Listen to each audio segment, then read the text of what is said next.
हे जन्मदाते आहेत आमचे जन्मदाते. आम्हाला आई वडिलांनी नाही जन्म दिला, आम्हाला यांनी जन्म दिला. पहिल्यांदा धर्मेंद्र प्रधान यांचा राजीनामा घेण्यात इकडची तरुण जनता यशस्वी झालेली आहे आणि ही फार मोठी गोष्ट आहे. लेट्स नॉट अंडर एस्टिमेट दिस. अरे प्रधान तो झाकी है, निर्मला गडकरी बाकी है. खर तर जिथून ही सगळी सुरुवात झाली सरन्यायाधीशांच्या विधानापासून आणि त्यांचं सुद्धा बॅनर घेऊन आता तरुणाई आलेली आहे. बॅनर घेऊन तू आलाय दादा, कुठून आलास? मी कांदिवलीवरून आलोय. कांदिवलीवरून. काय या मागची काय आयडिया आहे? हे जन्मदाते आहेत आमचे जन्मदाते. आम्हाला आई वडिलांनी नाही जन्म दिला, आम्हाला यांनी जन्म दिला. असं का वाटतं? कारण की त्यांना वाटलं होतं की ही जनरेशन काय आम्हाला हे घेणार नाही, पण आज त्यांना कळून चुकलं की आपल्या एका वक्तव्याचा काय परिणाम झाला देशावर. पण यांनी परत असं पण म्हटलं की आम्हाला ते आंदोलकांचे व्हिडिओ बघायला वेळ वगैरे नाहीये. ते बिझी आहेत, खूप बिझी आहेत. त्यांना ही देशातली मुलं त्यांना नको आहेत. ते खूप बिझी आहेत, त्यांच्या पाठीत खूप केसेस आहेत, ते रोज केसेस सॉल्व्ह करतात. मग आम्हाला त्यांची गरज पण नाहीये. आता एवढा सगळा लढा आपल्याला पाहायला मिळाला तरुणाईचा, ज्याला यश मिळालं, काय भावना आहेत? खूप आनंद व्यक्त होतो, खूप आनंद आहे. हे कष्टाचं फळ मिळालंय, हे सगळं यंग जनरेशनमुळेच मिळालंय आम्हाला. आणि त्यांनी केलेलं 36 दिवस आंदोलन केलेल्याचं हे फळ आहे. आणि आज तुम्ही सगळे बघू शकता, कुठलाही धर्म नाही, कुठलाही जात नाही, कुठलाही पंथ नाही, तर सगळे भारताचे नागरिक म्हणून इथे आलो. पुढचा मुद्दा जो आहे या दादाने इथे हे एक आणलेला आहे. काय पुढचा मुद्दा यांच्याकडे पुढे आणि टॅक्स त्याच्यावरती आहे. आता पुढे बघू काय करतायत, कसं चालतंय यांचं, त्यासाठी आहे.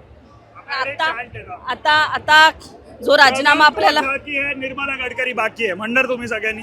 अरे प्रधान तो झाकी है, निर्मला गडकरी बाकी है. अरे प्रधान तो झाकी है, अरे प्रधान तो झाकी है, बॅनर अरे प्रधान तो का निर्मला आणि गडकरी का? तुम्ही बघा, देशभरात सगळ्या गाड्यांची वाट लावणारा, पेट्रोलमध्ये एथेनॉल मिक्स करणारा माणूस आणि तरी पेट्रोलची किंमत तेवढीच ठेवणारा माणूस गडकरी आहे. सगळे हायवेज मध्ये खड्डे आहेत, सगळ्या हायवेजवर कुठेतरी ब्रिज कोलॅप्स होत आहेत. आपली इकॉनॉमी आत्ता जर तुम्ही इनइक्वालिटी भारतात बघितली तर कॉलोनियल टाइम्सपेक्षा जास्त इनइक्वालिटी आत्ता आहे. आणि ती काय, त्याच्यासाठी कोण कारणीभूत आहे? तर ही दोन व्यक्ती कारणीभूत आहेत. आणि आता त्यामुळे ही एक अभूतपूर्व घटना घडलेली आहे. गेल्या 12 वर्षात कुणीही राजीनामा दिलेला नाही. पहिल्यांदा धर्मेंद्र प्रधान यांचा राजीनामा घेण्यात इकडची तरुण जनता यशस्वी झालेली आहे आणि ही फार मोठी गोष्ट आहे. लेट्स नॉट अंडर एस्टिमेट दिस. त्यामुळे इथेच न थांबता ही या दोन व्यक्ती आहेत, गडकरी आणि निर्मला सीतारामन, यांनी या देशाची वाट लावलेली आहे.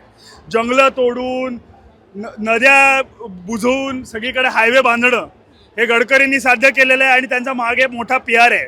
त्यामुळे म्हणून आमचा नारा असा आहे की प्रधान तो झाकी है, निर्मला गडकरी बाकी है. म्हणून आमचा हा नारा आहे. पण नवे शिक्षण मंत्री पण आलेले आहेत, त्यांना मला त्यांच्याकडनं काही अपेक्षा नाहीये. या माणसाने, बऱ्याच जणांना इथे माहित नसेल, प्रल्हाद जोशी हा माणूस आहे. बिल्किस बानो यांच्यावर जे बलात्कार झालेला, त्यांच्यावर जे रेपिस्ट होते, त्यांना सोडण्याची, गुजरातमधनं त्यांना पेरोलवर सोडण्याची मागणी आणि त्याचं समर्थन या प्रल्हाद जोशी या माणसाने केलेलं होतं. त्यामुळे अशा माणसाला भारताचा एज्युकेशन मिनिस्टर आता या लोकांनी बनवलेलं आहे. कारण यांच्याकडे बौद्धिक दिवाळखोरी आहे. यांच्याकडे 5 वाक्य सरळ बोलू शकणारा एकही नेता आज उपलब्ध नाही, बरोबर? त्यामुळे त्यांना असेच चटरफटर नेते बनवावे लागतात. एज्युकेशन मिनिस्टर स्वतः शिकलेले नसतात. याच्या आधीचे एज्युकेशन मिनिस्टर इव्होल्युशनमध्ये पण विश्वास ठेवत नव्हते. म्हणजे माणसं माकडांपासून तयार झालेली नाहीत, अशा गोष्टी लोक बोलत होते. पिरियॉडिक टेबल आपल्या केमिस्ट्रीच्या पुस्तकातनं काढायचा यांनी प्रयत्न केलेला. त्यामुळे आपण विचार केला पाहिजे, आपण कुठे भारताला घेऊन चाललोय. म्हणजे इतके बिल्डोक, काय इलिटरेट लोक आपण जर एज्युकेशन मिनिस्टर बनवणार असू तर आपल्या लोकांचं भवितव्य खरंच धोक्यात आहे. ठीक आहे दादा. तर शिक्षण मंत्री असतील किंवा पुढचा नंबर कोणाचा, याच्यावर हे सगळे जेनझी तरुण जे आहेत त्यांनी भाष्य केलंय.